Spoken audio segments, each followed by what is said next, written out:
Hello, this is Ajay Kumar, lecturer in Commerce, Government Degree College, Godavari Kani. So, today we are discuss income tax.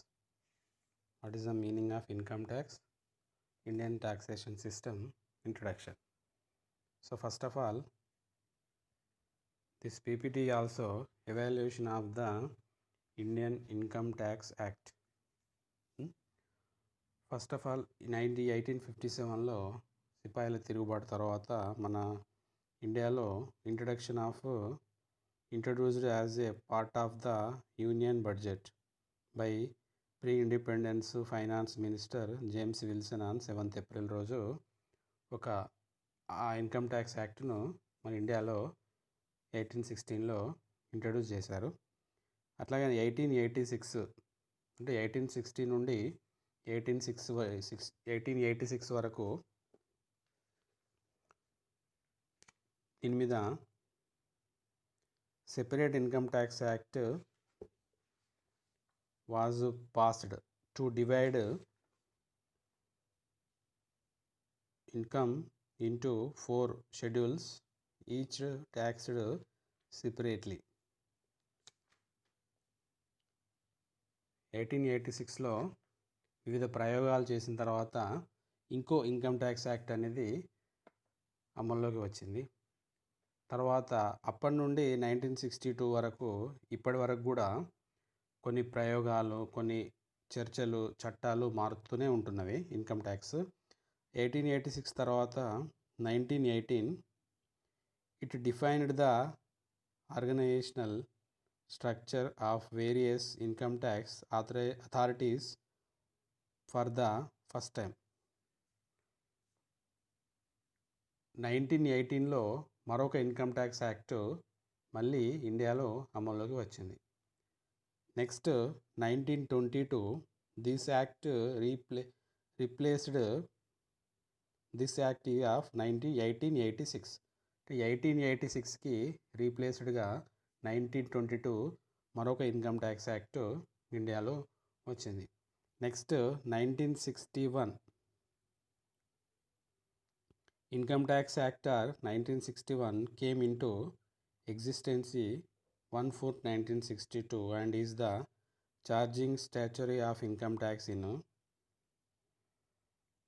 India. It introduced revenue, audit and new system for evaluation of work done by income tax officer.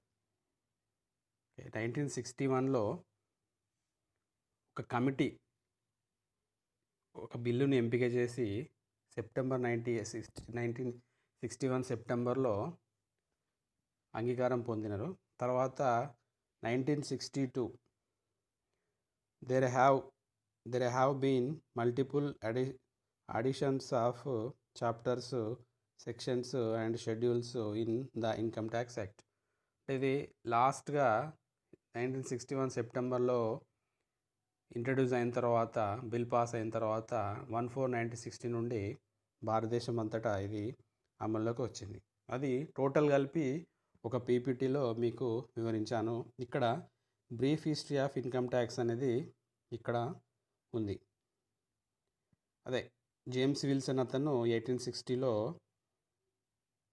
ఒక income tax యాక్ట్ను ఇండియాలో introduce చేశాడు. Next 1886లో మరొక income tax act, మళ్ళీ 1918 and 1922లో మరొక income ట్యాక్స్ని కూడా introduce అయింది. Lastly 1922 was the last income tax for British and India and remained in force till 1962.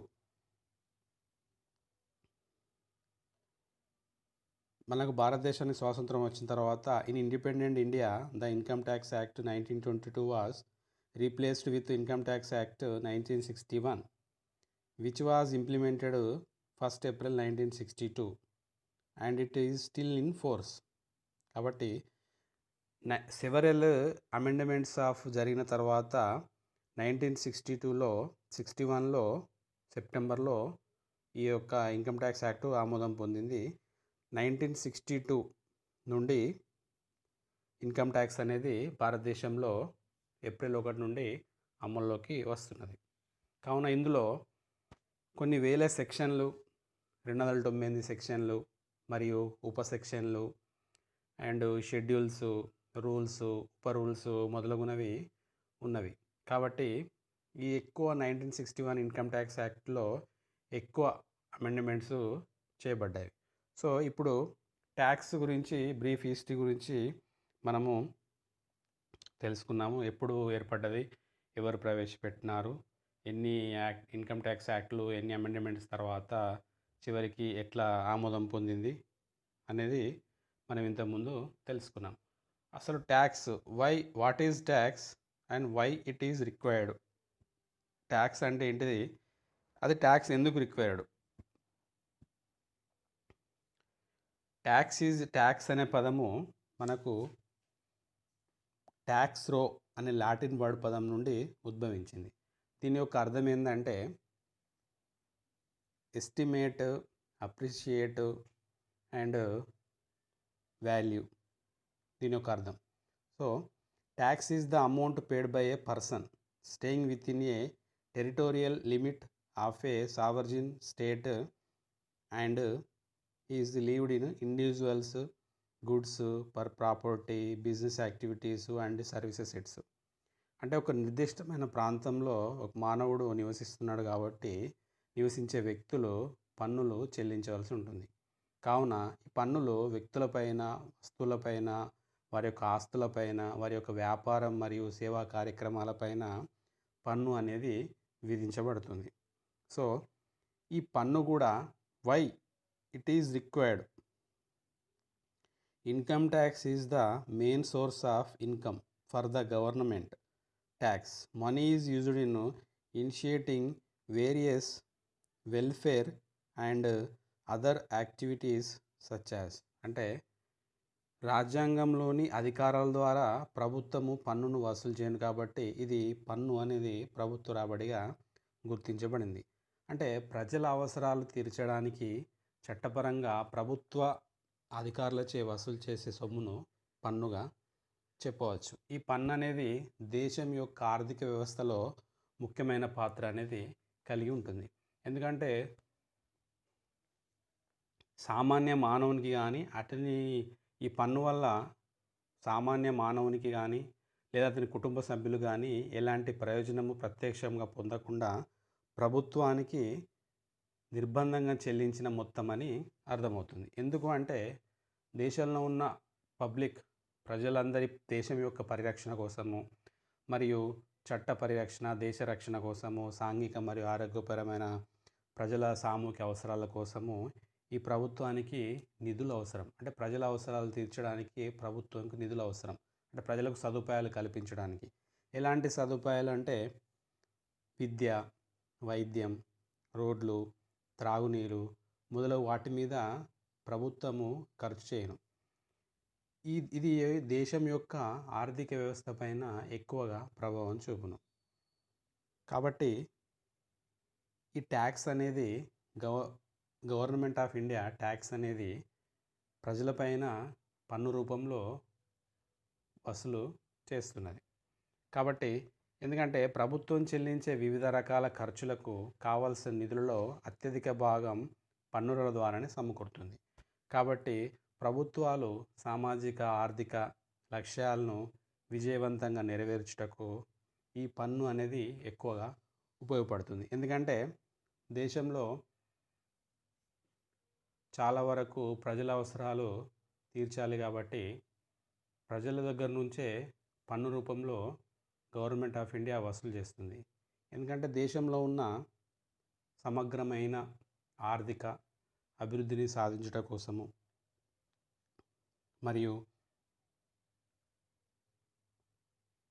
దేశంలోని ఆర్థిక అసమానతలను తొలగించుటకు సంక్షేమ కార్యక్రమాలు వారి సంక్షేమ రాజ్య విస్తరణ కోసము పన్ను అనేది ఎంతో ముఖ్యమైన అవసరం ఎంతైనా ఉంది. ఇది కంపల్సరీ అన్నట్టు. ఎందుకంటే ఈ పన్ను రేటు, ఈ ప్రోత్సాహకాలు, ఎందుకంటే పూర్వకాలంలో ఎక్కువ రేటుతో పన్నులు చేసి ఎక్కువ ప్రోత్సాహకాలను కల్పించేవారు. కానీ ప్రస్తుత కాలంలో పన్ను రేటు తగ్గుతూ ప్రోత్సాహకాలను క్రమంగా విస్తరిస్తున్నారు. ఎందుకంటే ఆర్థిక అసమానతలను తొలగించుటకు, ఆదాయ వనరులను సమీకరించుకొనుటకు ఆదాయ పన్ను అనేది, ఇన్కమ్ ట్యాక్స్ అనేది మెయిన్ కీ పాయింట్ అన్నట్టు. సో అదేవిధంగా కస్టమ్ డ్యూటీ, ఇది గవర్నమెంట్కు ముఖ్యమైన ఆదాయ వనరు. సో నెక్స్ట్ ఇది ఎందుకంటే ఇప్పుడే ఇంతకుముందే తెలుగులో చెప్పుకున్నాము. ప్రొవైడింగ్ హెల్త్ కేర్ ఫెసిలిటీస్కు, అంటే వైద్యం కోసం కావచ్చు, providing education through government schools where fees negligible, అంటే విద్య కోసం కావచ్చు, subsidy on cooking gas, fertilisers and other essential commodities గురించి కావచ్చు, salary and pension 2 lakhs of government employees, ఎందుకంటే ప్రభుత్వ ఉద్యోగస్తులు వాళ్ళ యొక్క జీతాలు లక్షలలో ఉంటున్నవి. వాళ్ళ దగ్గర నుంచి పన్ను రాబట్టుకోవడానికి ట్యాక్స్ విధించడం వల్ల వాళ్ళ జీతంలో నుంచి పన్ను అనేది తీసుకోవచ్చు. National security and infrastructure development కోసం, అంటే దేశ రక్షణ కోసం కావచ్చు, ఇన్ఫ్రాస్ట్రక్చర్ కోసం కావచ్చు, డెవలప్ కావడానికి ఈ పన్ను అనేది ప్రజల దగ్గర నుంచి విధిస్తున్నది. నెక్స్ట్, ఈ పన్ను ఎన్ని రకాలు? Kind of taxes. ఈ పన్ను direct tax and indirect tax అని 2 రకాలు. అంటే స్వభావాన్ని బట్టి ప్రభుత్వము ప్రజల నుండి వసూలు చేసే పన్నులో 2 రకాలు. అవి ఒకటి direct tax, indirect tax. So direct tax అంటే ఏంటిది? Direct taxes are paid by the person directly in the government. The person paying the taxes cannot shift its burden on some other person. In case of direct taxes, impact and incidence are on same person. Example, income tax. ఆదాయ పన్ను. పన్ను చెల్లించే వ్యక్తి మాత్రమే పన్ను బాధ్యతను భరించే విధంగా విధించి పన్ను వసూలు చేసే పన్నును ప్రత్యక్ష పన్నులు అంటారు.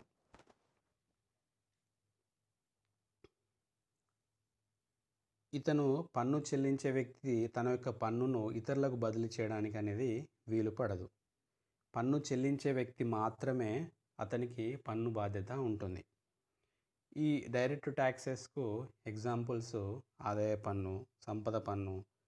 కాబట్టి ఇది డైరెక్ట్ ఇన్కమ్ ట్యాక్స్ అనేది. నెక్స్ట్, అట్లాగే ఇండైరెక్ట్ ట్యాక్స్ అంటే ఏంటిది? Indirect taxes are those taxes which the taxpayer pays indirectly. The person paying the taxes can recover it from another person. Therefore, in case of indirect taxes, impact and incidence are on different person. Example, GST. ఒక వ్యక్తి చెల్లించే పన్నును మరొక వ్యక్తి ద్వారా వసూలు చేసే పన్నులను పరోక్ష పన్నులు అని అంటారు. అంటే మూడో వ్యక్తి ప్రమేయంతో పాటు పరోక్షంగా. ఎగ్జాంపుల్ ఏంటంటే, ఒక దుకాణందారు ఉన్నాడు, తాను అమ్మిన వస్తువులపై అతను సేల్స్ ట్యాక్స్ అనేది చెల్లించుతాడు. సో అలాగే కస్టమర్ ఆ వస్తువులను కొంటున్నప్పుడు యాక్చువల్ ప్రైస్తో పాటు దానిలో సేల్స్ ట్యాక్స్ కూడా కలిపి దుకాణందారుడు చెల్లిస్తాడు. ఎవరికి? కస్టమర్ అనే వ్యక్తి. అలాగే వినియోగదారుల తరపున పన్ను బాధ్యతను చెల్లించేది దుకాణందారుడు. కానీ అతడు చెల్లించే పన్ను మొత్తాన్ని వాస్తవంగా భరించేది మాత్రం వినియోగదారుడు. కావున ఎగ్జాంపుల్స్ ఏంటంటే అమ్మకపు పన్ను లేదా ఎక్సైజ్ మరియు కస్టమ్ సుంకాలు పరోక్ష పన్నులకు ఎగ్జాంపుల్స్. ఎందుకంటే వినియోగదారుడు కేవలం వస్తువులను మాత్రమే కొనుగోలు చేసినప్పుడు మాత్రమే పరోక్ష పన్ను చెల్లిస్తాడు. కాబట్టి అతనికి ఎక్కువగా ఈ పన్ను భారం అనేది ఉండదు. కావున ఈ పన్ను చెల్లింపుదారునికి మరియు ప్రభుత్వానికి ఇవి చాలా పరోక్ష పన్నులు చాలా ఎక్కువ అవసరమని చెప్పవచ్చును. ఈ పరోక్ష పన్నుల ద్వారా దేశీయ పరిశ్రమలు కానీ విదేశీ పరిశ్రమలు కానీ పోటీ నుండి పరీక్షించబడతాయి. నెక్స్ట్, ఇప్పుడు ఇంతకుముందు చెప్పినట్టు స్లాబ్ రేట్స్ అంటే డిఫరెంట్ స్లాబ్ రేట్స్గా 3 విభాగాలుగా గవర్నమెంట్ ఆఫ్ ఇండియా చేసింది. అంటే 60 ఇయర్స్ లోపు వారికి ఒక విధమైన ట్యాక్స్ రేటు, 60 నుండి 80 ఇయర్స్ మధ్యలో ఉన్న వారికి ఒక విధమైన tax rate, and 80 years above వారికి ఒక విధమైన ట్యాక్స్ రేట్ అనేది గవర్నమెంట్ ఆఫ్ ఇండియా వివరించింది. So different taxes in different persons different ages. So first of all, up to 2,50,000 general people 60 years below, tax is nil, and up to 60 to 80 years below people's tax is nil, and 60 years 80 years above, called super senior citizens, tax rate is nil. And second one, 2,50,000 to 3 lakhs below 60 years 5%, and 60 to 80 years nil. Super senior citizens means aged 80 years above, nil. And third one, 3 lakhs to 5 lakhs below 60 years 5%, and 60 to 80 years 5%, and super senior citizens nil. Next, 5 lakhs to 10 lakhs, 60 years below 20%, and 60 to 80 years between 20%, and super senior citizens 8 years above 20%. Rupees 10 lakhs above, 15 lakhs కావచ్చు, 20 lakhs కావచ్చు, below 60 years 30% tax, and super senior citizens aged 30%, and also super senior citizen 30%. అంటే 60 years below వారికి 30%, 60 to 80 years between మధ్యలో ఉన్న వారికి 30%, super senior సిటిజన్స్కి 30%. These are slab rates in India. దీంతోపాటు cess, education cess, ఇవన్నీ కూడా ఉంటవి. So next, heads of income యొక్క ఏ విధంగా వస్తుంది, ఒక వ్యక్తి నుండి కావచ్చు, ఎవరి నుంచి, బిజినెస్ ప్రొఫెషన్ వాళ్ళ గురించి కావచ్చు, ఒక్కొక్క వనరులుగా, ఆదాయ వనరులుగా ఎక్కడెక్కడి నుంచి వచ్చాయని హెడ్స్ ఆఫ్ ఇన్కమ్ అనేది చెప్పొచ్చు. Next, first income from salary అంటే ఉద్యోగస్తునికి ఇన్కమ్, ఆదాయం ఎంత వచ్చింది. Next, income from business or profession అంటే ఉద్యోగంతో పాటు ఏదైనా బిజినెస్ చేస్తున్నాడా, అక్కడి నుంచి ఎంత ఆదాయం వచ్చింది. Next, income from other sources, ఇతర వనరుల నుండి ఆదాయాలు ఎంత వచ్చినాయి. Next, income from house property, ఇంటి నుండి ఆదాయం ఎంత వచ్చింది, సొంత ఇంటి నుండి ఆదాయం ఎంత వచ్చింది, దాని గురించి. Next, income from capital gains, వాటి నుండి ఎంత ఇన్కమ్ ఎంత వచ్చింది అనేది వాటి గురించి ఈ హెడ్స్ ఆఫ్ ఇన్కమ్ అనేది, అంటే ఒక వ్యక్తిని తీసుకుని కానీ వివరించవచ్చు. నెక్స్ట్, ఇంపార్టెంట్ టర్మ్స్ అంటే ఈ ట్యాక్స్లో ఇంపార్టెంట్ అనేది ఏమి.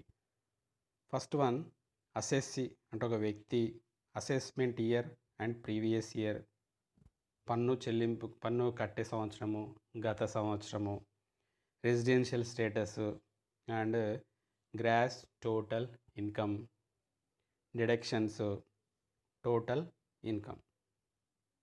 ఓకే, ఫస్ట్ వన్ అసెస్సీ అంటే ఏంటిది అంటే వ్యక్తి, means a person by whom any tax or any other sum of money is payable under this act. In simple term, the assessee means tax payers. ఎవరైతే పన్ను చెల్లించుతారో ఆ వ్యక్తిని అసెస్సీ అని అంటాము. Next assessment year and previous year. ఈ అసెస్సీలో రకాలు కూడా ఉన్నాయి. ఆర్డినరీ అసెస్సీ అనొచ్చు, రిప్రజెంటేటివ్ డీమ్డ్ అసెస్సీ అనొచ్చు, లేదా అసెస్సీ ఇన్ డిఫాల్ట్ అనొచ్చు, అది బిజినెస్ ట్రస్ట్కి వెళ్ళొచ్చు, ఏదైనా. Next types of assessees. Second one assessment year and previous year. Assessment year means the period starting from April 1st and ending on March 31st of the next year, and previous year means the financial year immediately before the assessment year. అంటే 1 April నుండి start అయ్యేదాన్ని assessment year అని అంటారు. ఇక్కడ చూడండి examples. ఇక్కడ మీకు పీపీటీలో previous year 2018-19, assessment year 2019-20, previous year 2019-20, assessment year 2020-21. అంటే మనకు ట్యాక్స్ అనేది ప్రీవియస్ ఇయర్లో తీసుకున్న ఇన్కమ్ను బట్టి లెక్క కడతారు. ఇక్కడ 2 టైప్స్ ఆఫ్ ఉన్నాయి. 1920కి ప్రీవియస్ ఇయర్ 18-19 ఉంది, 2021కి ప్రీవియస్ ఇయర్ 2019 and 20 ఉంది. కాబట్టి ప్రీవియస్ ఇయర్ యొక్క సంపాదన, బిజినెస్ కావచ్చు, ఎంప్లాయీ కావచ్చు, ఎవరికైనా సంపాదనని సంవత్సరంలో యొక్క మొత్తం ఆదాయాన్ని తీసుకొని ట్యాక్స్ అనేది అతనిపై కట్టడం జరుగుతుంది. Next important terms, continuation. Residential status. There are 3 types of residential status of assessee as per Income Tax Act. First one, resident, Nivasi, means a citizen of India who reserved in India for a period of 182 days, 6 months undi, or more in during previous year, సంవత్సరం మొత్తం ఉంటే, is income earned anywhere in the world will be taxable in India. అతను భారతదేశంలో 180 రోజులు ఉండి కూడా అతని income ఎక్కడి నుంచి సంపాదించిన ట్యాక్స్ మాత్రం ట్యాక్సబుల్ ఇన్ మాత్రము ఇండియా లెక్క కట్టుతుంది. నాన్ రెసిడెన్స్, ఎన్ఆర్ఐఎన్, means income earned in India only will be subject to income tax in India. NRI అంటే భారతదేశపు నివాసమైన కాని వ్యక్తి అన్నట్టు, ఇన్ ఇండియాలో వాళ్ళకు. Next resident but not residing in India, నివాసే మరి నివాసి కాని వ్యక్తి.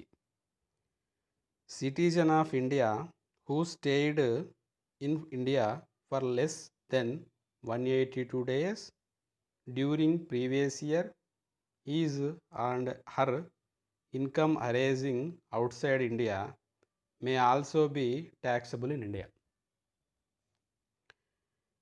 ఇండియాలో నివసించే వ్యక్తి 182 days less than during previous year, గత సంవత్సరంలో లెస్ దెన్ 182 days ఈజ్, అతడు కావచ్చు లేదా ఆమె కావచ్చు, income arising outside India may also be taxable in India. మనకు ఇండియాలో ట్యాక్స్ అనేది కట్టాల్సింది. Next gross total income. It comprises sum of the income earned through all the 5 heads of income without any deductions.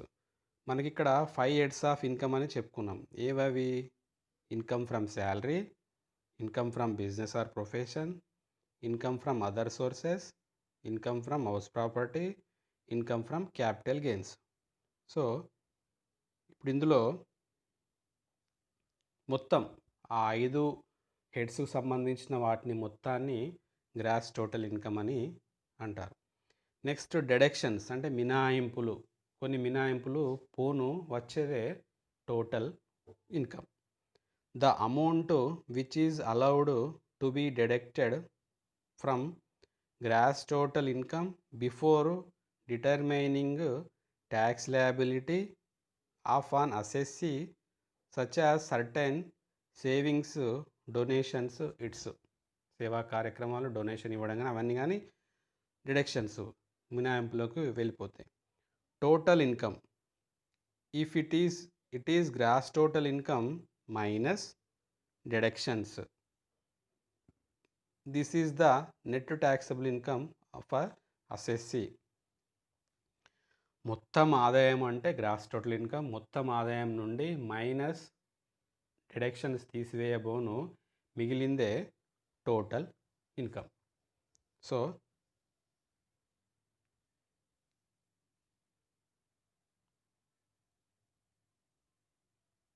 Tax అనేది ఎప్పటి నుండి ప్రారంభమైంది, ఎన్ని యాక్ట్ చేయడం వల్ల ఎప్పటి నుండి అమల్లోకి వచ్చింది, 1860 నుండి మొదలు పెడితే 1962 వరకు ట్యాక్స్ మీద అన్ని ప్రయోగాలు, చట్టాలు సవరించుకుంటూ లాస్ట్కు 1/4/1961 నుండి 62 నుండి అమల్లోకి వచ్చింది.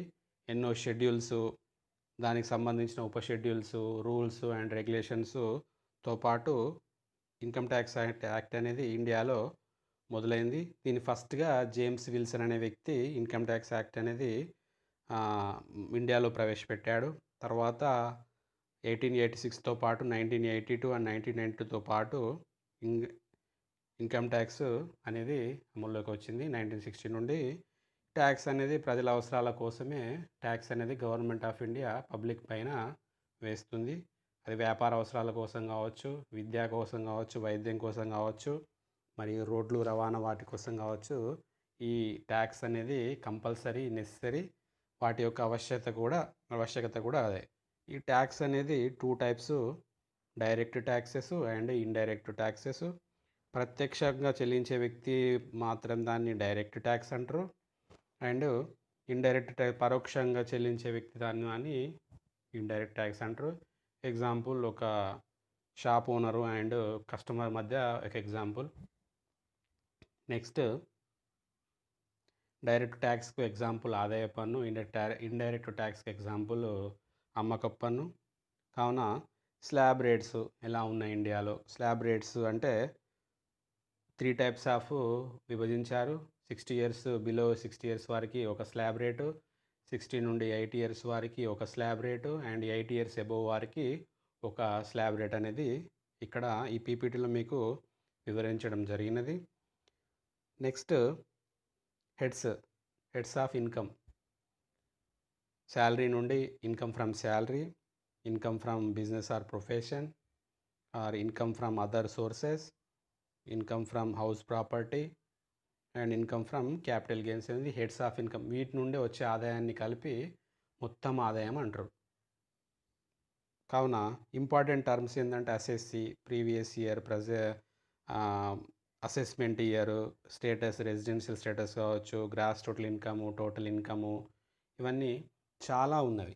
వెల్త్ ట్యాక్స్ కావచ్చు. అంటే కొన్ని ఇంపార్టెంట్ మాత్రమే మనము ఇక్కడ చదువుకోవడం జరిగింది. సర్వీస్ ట్యాక్స్ అంటే ఏంటిది, డిడక్షన్స్ అంటే ఏంటిది, మామూలు ఇన్కమ్ అంటే, క్యాజువల్ ఇన్కమ్ అంటే ఏంటిది అనేది కొన్ని వివరించడం జరిగింది. సో ఇక్కడ ఇంపార్టెంట్ టర్మ్స్, వాటి యొక్క వివరణ, అసెస్సీ అంటే ఏంటిది, అసెస్మెంట్ ఇయర్కును ప్రీవియస్ ఇయర్ మధ్య తేడా ఏంటిది, వాటి గురించి. నెక్స్ట్, రెసిడెన్షియల్ స్టేటస్ అంటే ఏంటిది, రెసిడెంట్ అంటే ఎవరు, ఎన్ఆర్ఐ అంటే ఎవరు, ఇండియాలో నివసిస్తూ ఇండియా వ్యక్తి కాని వ్యక్తి ఎవరు, వీటి గురించి కూడా మనము జస్ట్ ఇప్పుడే చెప్పుకున్నాము. తర్వాత గ్రాస్ టోటల్ ఇన్కమ్ అంటే ఏంటిది, డిడక్షన్స్ పోగా మిగిలిన వచ్చే ఇన్కమ్కు దాని యొక్క నేమ్ ఏంటిది, టోటల్ ఇన్కమ్ అని అంటారు. So okay.